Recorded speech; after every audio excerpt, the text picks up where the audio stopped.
lalu seorang konten kreator besar, edukator, dia adalah non-muslim, Saipit gitu ya, bertanya kepada saya, Pak Guru Gembul, kenapa sih membahas Habib terus? Apa sebenarnya bahaya mereka itu?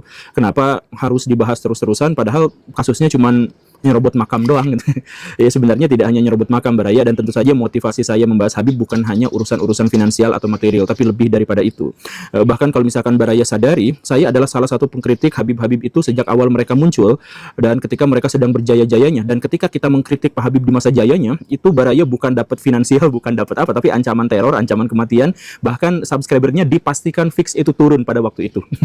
Ya karena ngebahas mereka itu adalah ngebahas tentang orang-orang yang mendoktrin dan didoktrin gitu. Nah, jadi bahayanya bukan hanya sebatas makam, tapi lebih daripada itu. Sampai-sampai video ini sebenarnya adalah satu di antara 3 video berikutnya yang akan tampil. Jadi kita akan membahas tentang bahaya Habib-Habib itu terhadap Indonesia, bahaya Habib terhadap Islam, dan bahaya Habib terhadap karakteristik pribadi orang yang mengikut pada alirannya. Nah, kita bahas tentang sekarang ini, bahas tentang masalah yang mereka timbulkan terhadap ajaran agama Islam. Jadi begini Baraya, kalau Baraya melihat aliran-aliran paling sesat di Indonesia, katakanlah yang jaringan Islam liberal, katakanlah Al-Zaitun, atau Ahmadiyah, atau Syiah, atau segala rupanya, aliran-aliran sesat itu tidak ada satupun di antara mereka yang berani mengganti nama Tuhan, yang berani untuk menjadikan leluhur mereka itu sebagai Tuhan. Itu gak ada satupun di antara mereka, kecuali Habib-Habib itu, Habib Ba'alawi itu. Jadi Habib Ba'alawi itu dengan pongahnya dan dengan santainya bercerita bahwa foto-foto leluhur mereka, kuburan-kuburan leluhur mereka itu bisa dijadikan alat untuk menyelesaikan hajat-hajat dan kebutuhan kita. Kalau ada permasalahan di segala apapun, Habib Abdullah bin Al-Haddad bilang, maka hendaknya kalian berziarah ke kuburan. Dan kuburan kami itu semua bisa menyelesaikan segala permasalahan. Jadi kita butuh apa? Minta pada makam. Kita butuh apa? Minta pada foto. Maka mereka dengan istilah insya Allah itu pasti akan dikabulkan. Cuman kelompok mereka saja yang berani mengatakan ini. Karena apa? Ya karena kalau misalkan dalam perspektif Islam meminta pada selain Allah, apalagi kepada kuburan dan foto, itu sudah fix murtad. Kalau ada punya masalah, galau gitu, masuk ke kamar. Di kamarnya itu ada fotonya Habib Umar bin Hafid. Berbentuk foto loh. Dia itu ngomong, ya Habib Umar, kami masalah, ya Allah, ini segala macam. Selesai bicara, keluar, dapat solusi. Tipis. Jadi kelompok paling sesat sekalipun, katakan Baraya mau nyebut kelompok mana, Ahmadiyah, kelompok mana, Lia Eden gitu, gak ada satupun yang punya doktrin bahwa mereka itu akan masuk surga dengan lihat atau minta bantuan pada foto atau hajat-hajatnya diselesaikan karena datang ke kuburan leluhur mereka, gak ada satupun. Dan bahkan mereka yang secara eksplisit berani mengatakan bahwa ketika ada mukibin yang dikubur kemudian ditanya malaikat mungkar nangkir siapa Tuhanmu, maka mereka menganjurkan jawabannya adalah Habib Anu bin Anu bin Anu, maka itu masuk surga. Jadi nama Tuhannya, siapa nama Tuhanmu, dijawab Habib, maka itu masuk surga. Hanya mereka yang bisa mengatakan dan berani mengatakan itu. Ini saudaranya ditanya sama malaikat, man rabbuka? Apa jawabannya? Habib Abdullah Al-Haddad. Tuhannya ditanya sampai Tuhanmu Habib Abdullah Al-Haddad ini orang. Ditanya lagi, man nabiyuka? Habib Abdullah Al-Haddad. Man kiblatuka? Habib Abdullah Al-Haddad. Semua pertanyaan dijawabnya satu, Habib Abdullah Al-Haddad. Dengan hal itu karena kecintaan yang mendalam kepada Habib Abdullah Haddad, Habib Abdullah Haddad kasih syafaat. Datang ruhnya Habib Abdullah Haddad dikasih syafaat itu orang. Nah, jadi ini bahayanya terhadap Islam itu sangat besar Baraya, karena sendi paling dasar, paling esensial, yaitu ketauhidan, itu bahkan berani mereka langgar, apalagi hal-hal yang lain gitu. Jadi Baraya bayangkan, Baraya memasukkan anak-anak Baraya ke pesantren Habib-Habib itu. Tujuannya adalah agar mereka jadi orang yang baik, menjadi anak yang soleh, menjadi orang yang mendapatkan surga, dan lain sebagainya. Tapi sirna seketika karena masuk pesantren mereka malah menjadi murtad. Ketika mereka disuruh meminta-minta pada kuburan, memohon-mohon kepada foto, dan kemudian mengganti nama Tuhannya dari Allah Subhanahu wa Ta'ala berganti menjadi Habib Anu bin Anu. Tuhannya dari Allah Subhanahu wa Ta'ala berganti menjadi Habib Anu bin Anu. Sebegitu bahayanya, ya itu ada pada level akidah yang tidak ada satupun aliran paling sesat sekalipun yang berani mengubah nama itu. Itu yang pertama. Kemudian yang kedua, mereka itu berani mempersulit dakwah Islam dengan merusak syariah. Nah, saya pernah mengemukakan di beberapa episode lampau dan saya ingin tekankan lagi di sini. Saya tanya kepada Baraya, sebelum Pak Habib Rizik muncul di Indonesia, ulama manakah yang mempopulerkan kata-kata toksik, ancaman, intimidasi, dan kekerasan fisik terhadap orang lain? Saya tanya kepada Baraya, ulama mana di Indonesia yang menyampaikan kalimat-kalimat toksik, intimidasi, dan melakukan kekerasan-kekerasan fisik terhadap pihak lain? Gak ada. Habib Rizik itu adalah pionir dan pelopor ulama toksik di Indonesia, sehingga bahkan siapapun pembela dari Habib Rizik itu sering mengeluarkan kalimat-kalimat toksik. Banyak yang mengkritik saya, youtuber-youtuber kecil gitu ya, yang menghujat saya membela Habib Rizik itu, dan kata-katanya gitu persis, kotor, kasar, tidak beretika, tidak beradab, dan hal yang semacam itu gitu. Nah, inilah yang akhirnya mempersulit penyebaran ajaran agama Islam, karena sejak saat Pak Habib Rizik itu muncul, ajaran Islam di Indonesia itu berubah. Dulu toleransi antar umat beragama itu baik-baik saja. Sekarang perang, mendatangi teman yang beda agama itu sekarang udah menjadi masalah gitu. Gitu kan? Bermain dengan orang-orang yang beragama beda itu sekarang udah menjadi masalah gitu. Dan itu munculnya sejak kapan? Sejak Pak Habib Rizik. Makanya cek sebelumnya. Ada nggak yang seperti itu? Nggak ada. Nah, jadi akhirnya apa? Orang-orang yang berusaha menyebarkan ajaran agama Islam itu disulitkan. Karena apa? Karena resistensi terhadap Islam menjadi menguat. Jadi sekarang mau menyebarkan ajaran agama Islam, mau menyampaikan bahwa Islam itu adalah kasih sayang dan sebagainya, udah tidak lagi bisa dipercaya gitu.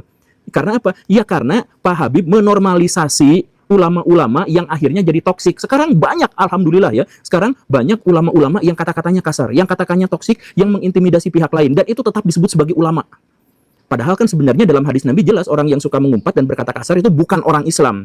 Itu tegas, hadisnya itu eksplisit seperti itu. Tapi ya diabaikan, ya hadis saja diabaikan ya. Sehingga apa? Sehingga kita itu umum mendengar orang-orang muslim itu mempersekusi pihak lain, umum mendengar dan melihat umat muslim itu berkata-kata kasar untuk menjatuhkan dan menjelekan harga diri orang lain. Itu umum sekarang. Jadi ajaran tentang rahmatan lil alamin, ajaran yang berbuat baik kepada manusia dan sebagainya itu sekarang tidak lagi dikenal, yaitu gara-gara Habib itu. Nah, kenapa Habib-Habib itu sampai bisa mengubah ajaran Islam, mengubah akidah Islam, mengubah syariah Islam, mengubah dakwah Islam?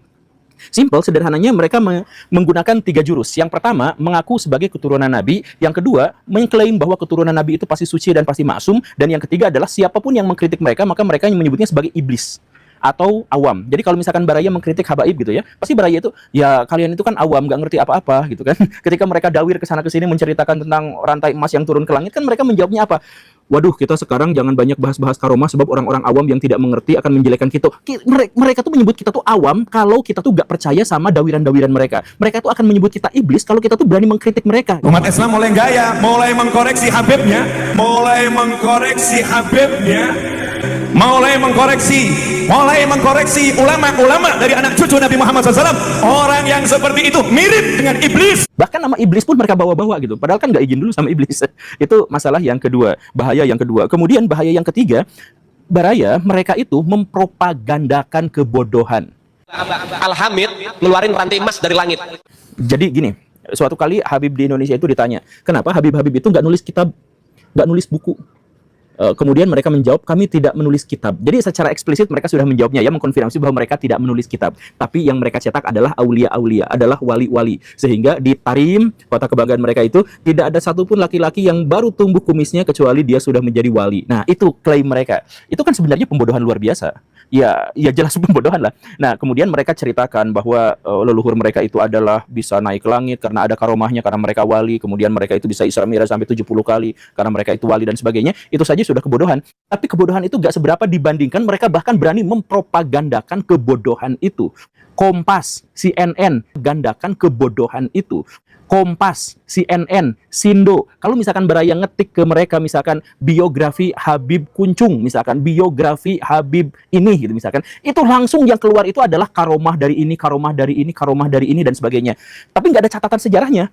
Bahkan catatan itu sebenarnya berbohong, karena misalkan gini, Mbah Priuk itu kan salah satu Habib.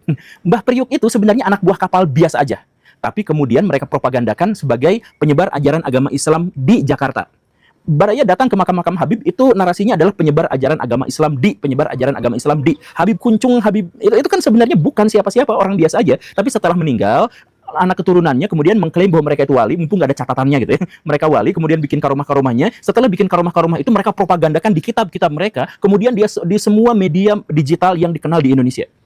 Silahkan cek Baraya, Koran Sindo, Oke Zone, Detik, Baraya ketik misalkan biografi Habib Anu. Yang keluar itu adalah biografi dan karomahnya, atau karomahnya yang begini begitu. Isi karomahnya apa? Yaitu yang memundurkan pesawat lah, yang Isra Mi'raj, yang di kuburannya itu bisa khatam Quran 8.000 kali dan sebagainya. Itu yang disebutkan di media-media mainstream kita. Dan Baraya tahu kan?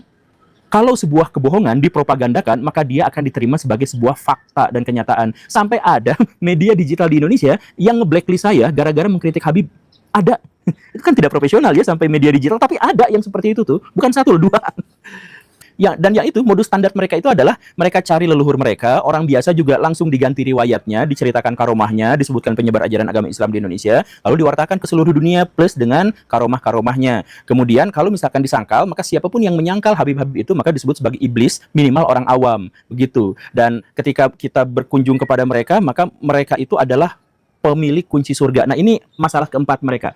Bahaya keempat dari mereka, yaitu apa? Menjauhkan kaum muslimin dari ulama-ulama yang lurus. Jadi ulama yang ngajarin sunnah, ulama yang ngajarin logika, ulama yang ngajarin kebaikan, itu dihapus, diganti sama mereka. Mereka tuh sampai marah-marah kalau misalkan ada orang yang berziarah ke ulama ini lebih besar daripada yang ke leluhur mereka itu bisa marah-marah luar biasa. Ada orang Malang tanggal 6, tanggal 7 kok masih buka majelis, itu namanya puncak gitu. Dari Bandung, dari Jakarta, Kalimantan semuanya datang. Itu panitia sedia nasi kotak 200.000 masih nggak cukup. Itu majelis yang diarahkan ke India, apa yang diarahkan ke Aulia, ke Allah, ke Rasulullah. Kalau orang ada adab sama wali, nggak tani dia pergi majelis. Ada acara roha, maulid, libur majelis. Kayak nggak ada waktu aja. Hadir bawa semua ke Habib Abu Bakar. Ada hallnya imamen libur. Kalau ada majelis malam minggu masih buka, nggak tahu picak itu mungkin yang khodibul majelisnya itu.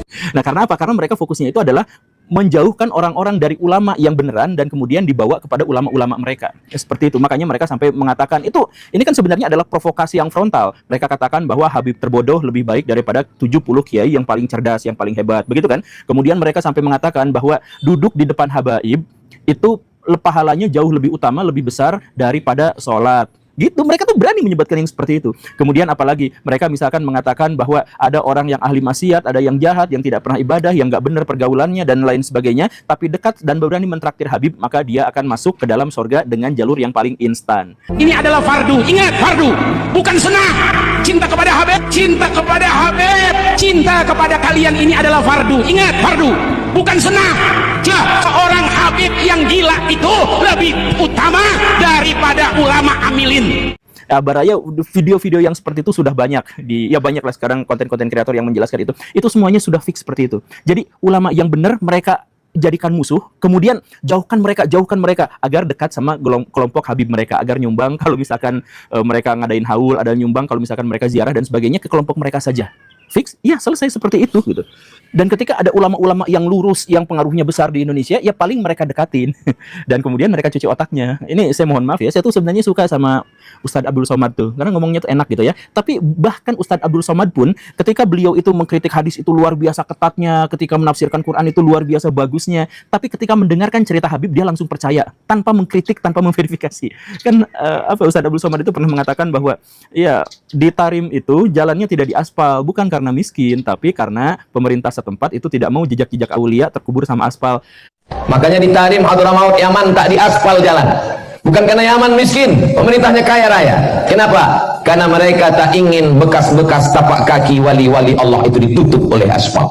Begitu mereka memuliakan, menghormati para wali-wali Allah.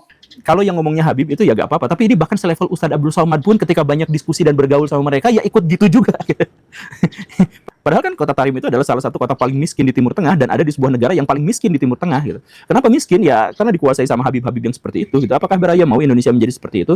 Ya inilah makanya saya katakan ketika saya ngomongin masalah Habib dan mengkritik mereka itu bukan hanya semata-mata gara-gara AdSense, bukan semata-mata nyari popularitas, bukan, tapi ada hal yang paling penting di situ.